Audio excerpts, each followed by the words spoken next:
qui m'a aussi beaucoup plu, c'est que dans le tragique de la situation, on va dire, il trouve toujours ce décalage. Un décalage qui est jamais...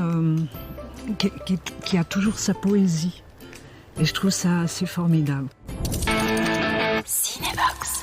On a beaucoup répété en toute liberté, donc en improvisant. Je trouve que, enfin en tout cas pour mon personnage, il y a un gros canevas qui s'est dessiné. Et à l'intérieur de ça, je suis encore libre d'y aller, quoi. Cet espace de liberté convient, en tout cas bien au personnage, je trouve. Ça demande une espèce d'état d'enfance qui est super agréable, quoi. On arrive à quelque chose d'intempestif, je trouve, par rapport à la normalité, parce que cette femme est absolument participante. Elle est jamais contre les choses, elle est plutôt avec.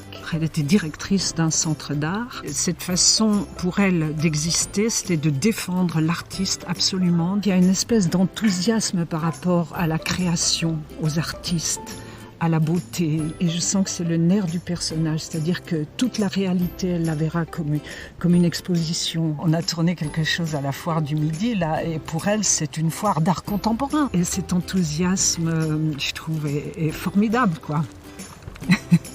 Cette maladie-là fait perdre le sentiment d'empathie. Dans cette non-empathie, je trouve qu'il y a le fait de ne pas se sentir regardé. Et c'est là où je trouve qu'il y a une connexion avec l'enfance. Elle est droite, elle est directe, elle est très cash, c'est un personnage très cash. Et après, la maladie venant, comme elle dit qu'elle n'est pas malade, tout va bien, je sens qu'il y a une énergie qui sourd comme ça et qui est forte.